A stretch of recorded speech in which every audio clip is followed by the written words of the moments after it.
Hello again, everyone, and welcome to yet another episode of SRC Chat's Quarantine Edition. I am Omar Graham, member of the Education and Outreach Team at the Seismic Research Center, UWI Seismic Research Center. And today we are happy to have with us our seismologist, Dr. Joan Latchman. Welcome to SRC Chats. Hello, Omari. Thank you. It's lovely to see you after all this time of not seeing you. Right, nice to see you as well. So, as we usually do, we just like to find out how persons are doing. How have they been coping with working from home? What's up on your end? So the lockdown and the protocols for responding to COVID-19 have made my life a little more hectic than it used to be, because along with the working from home, at least trying to maintain a good level of work, you still have your domestic responsibilities, which have now increased. Right. We have our groceries, having to get groceries, and you have to do all of this before 6 o'clock.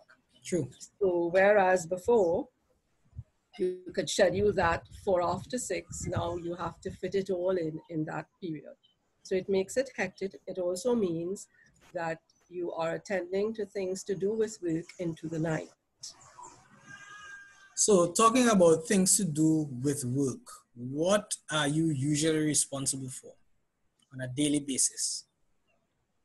Okay, so we have at the Seismic Research Center in the seismology section a team of seismology technicians, which I oversee. They would routinely be responsible for the daily examination of the earthquake signals that come in and identifying the earthquakes that there are and processing those earthquakes.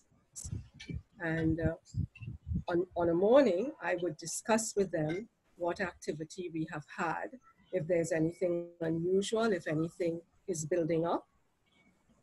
We have several volcanoes in the region which we surveil, and so we want to know if they are becoming restless, so we pay attention to that.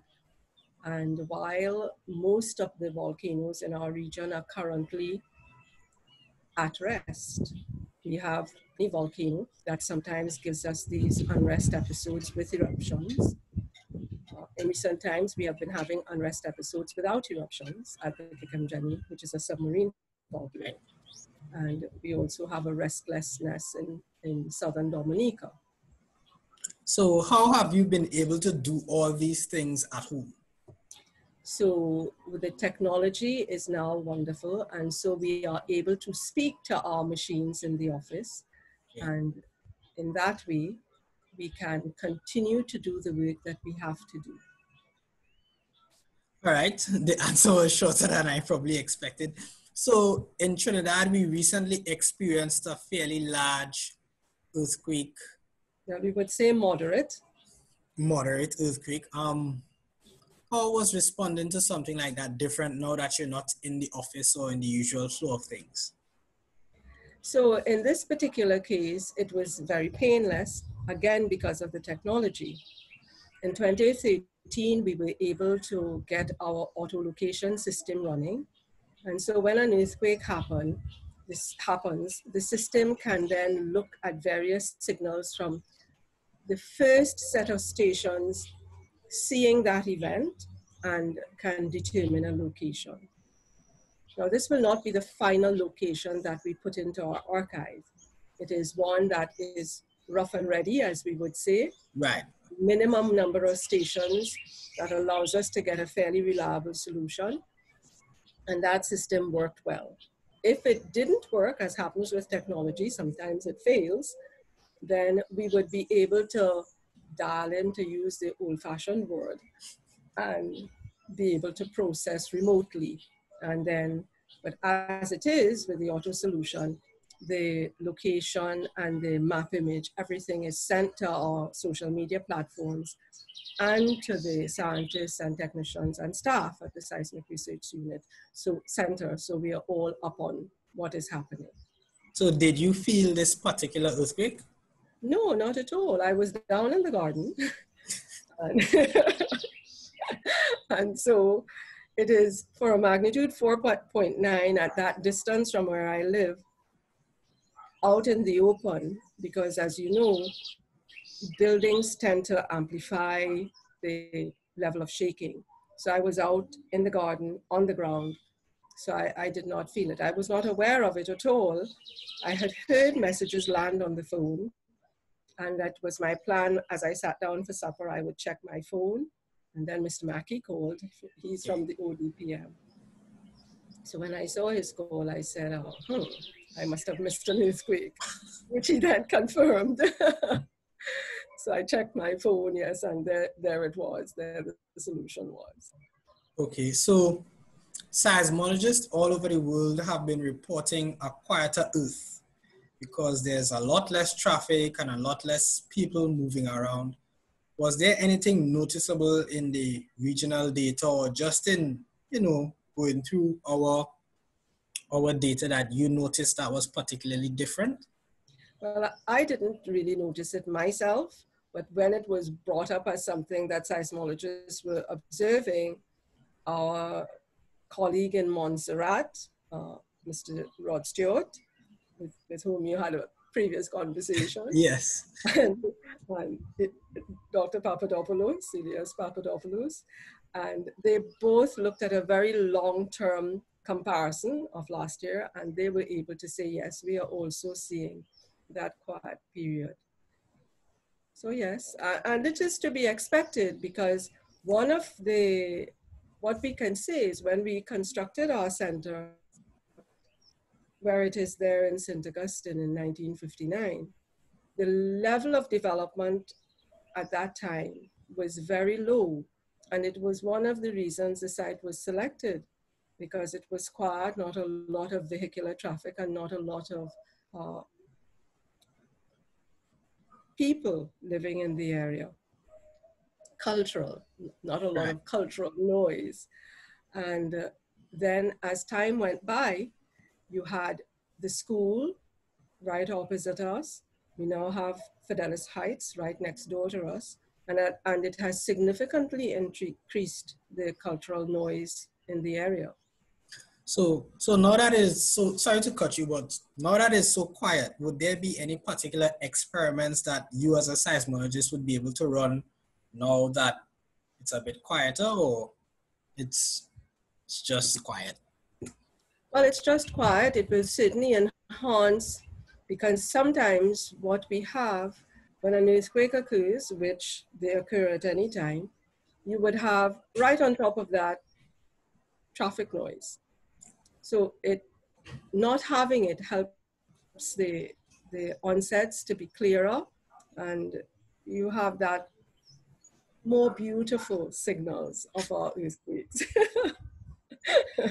I like how you said that, more beautiful. So as we bring our little chat to a close, you've been involved in a lot of seismic emergencies.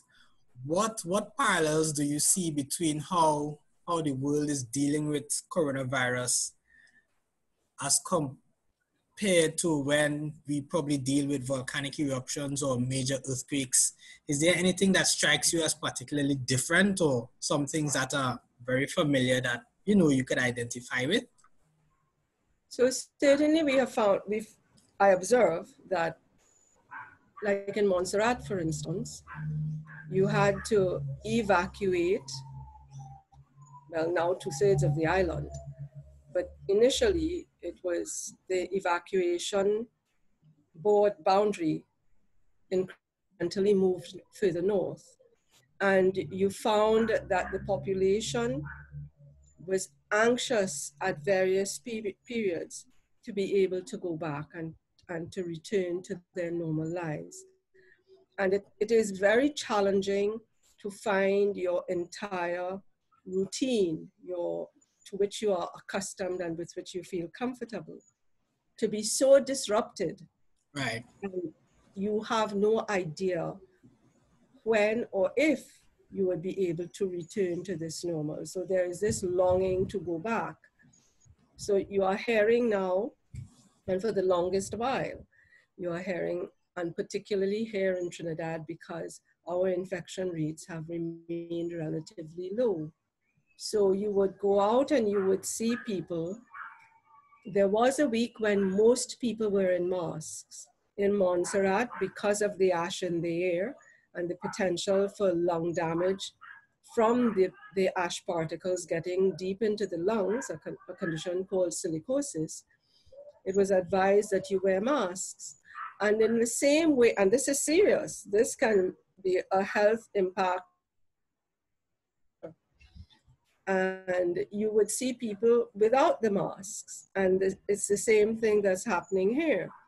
People, they can't see the virus, at least in Montserrat, you could see the ash, but they can't see the virus. And so because they can't see the virus, they appear to think that it's not real or the danger is not that great. And so they treat it casually and they are not wearing the masks. And what we should take away from this is that there are hazards in the routines of our lives. So we have geological hazards and we have health hazards.